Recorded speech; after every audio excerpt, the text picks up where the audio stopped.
Hello again. Welcome to part two of my vlog. In this episode, I'm going to talk about why it's quite possibly a waste of time trying to do anything to try and reduce your carbon emissions, and also why I think you should do it regardless.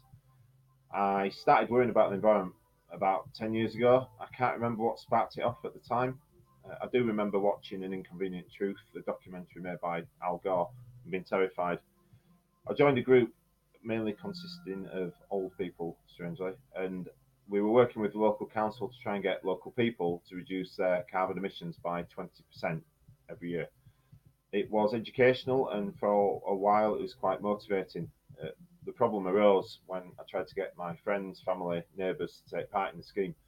It became obvious after a few months of trying that nobody was particularly interested. So after a while, I gave up.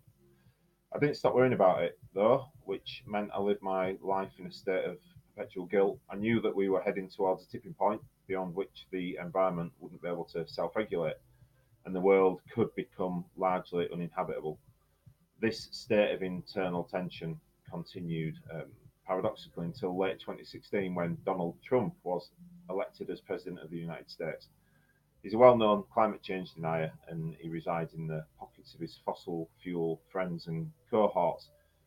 He'd made it clear that if he was elected, he'd pull the US out of the Paris Accord, which is the only hope we have of regulating carbon emissions across the globe and keeping warming below 2 degrees C, which is considered to be the tipping point, if not less.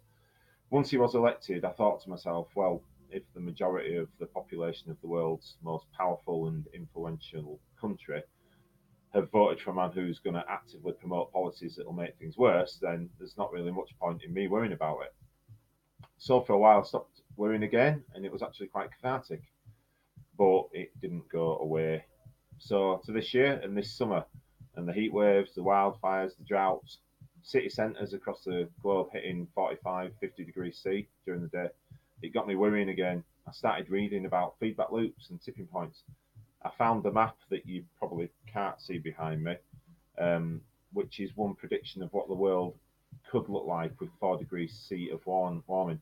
If you want to investigate it further, there's a website address here for the map, which is probably easier to read than the map itself because it's a bit bright today. So that's the website address for the map. Um, there's a few different ways of looking at it. I thought one's to bury your head in the sand and say it won't happen, or it doesn't matter, or I can't do anything. Another is we live in the West, we'll be okay. Another is to think what on earth could happen when the rest of the planet becomes uninhabitable. Where will everybody go? It doesn't take a genius to think that um, we're going to end up with a massive amount of global instability potentially. And I'm trying not to be too melodramatic, but I'm going to quote a bloke called Noam Chomsky from his book Optimism Over Despair. And the quote is: "If current tendencies persist, the outcome will be disastrous before too long. Large parts of the world will become barely habitable, affecting hundreds of millions of people, along with other disasters that we can barely contemplate. This would create a migrant crisis that will make today's migrant crisis pale into insignificance." Bangladesh's leading climate scientists suggest that these migrants should have the right to move to the countries from which all the greenhouse gases are coming. Millions should therefore be able to go to the United States and Western Europe, which is kind of fair enough. So it's scary stuff.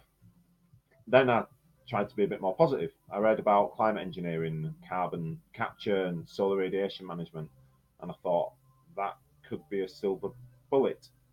Well, I think it will have a part to play because we're probably not going to reduce our emissions sufficiently to prevent runaway climate change. We're going to have to try and engineer the climate as well. The problem is, as with anything, there are butterfly effects. You cannot cool only the parts of the planet that you want to cool. Monsoon seasons could be affected, causing drought. Biodiversity would be affected. The poles could still warm. The tropics could cool. Severe weather events would increase.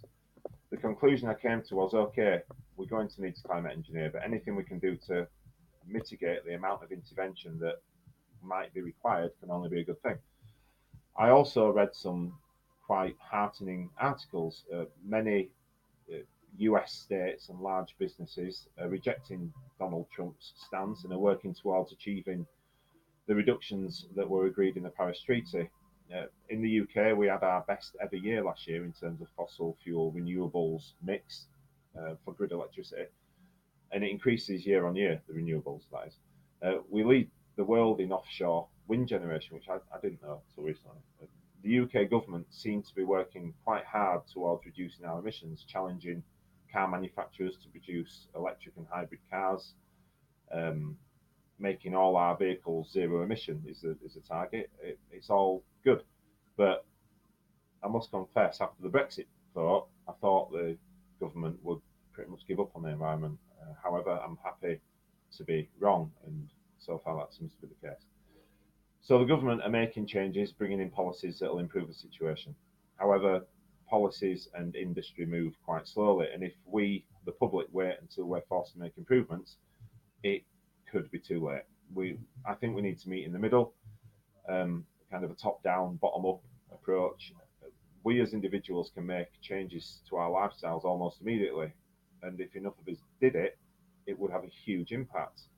Some recent studies suggest we've only got 2 to 3 years left to drastically reduce our emissions if we are to avoid catastrophic global warming. By the time policies are in place to achieve this, it may well be too late, and climate engineering will be our only hope. And I really don't think we want to put all of our eggs in that one basket. This is why I think it's worth making a bit of an effort. So that's the end of part two. In the next instalment, I'll start talking about the practical ways that we can make little changes to our lifestyles. Um, Part three will be about our homes.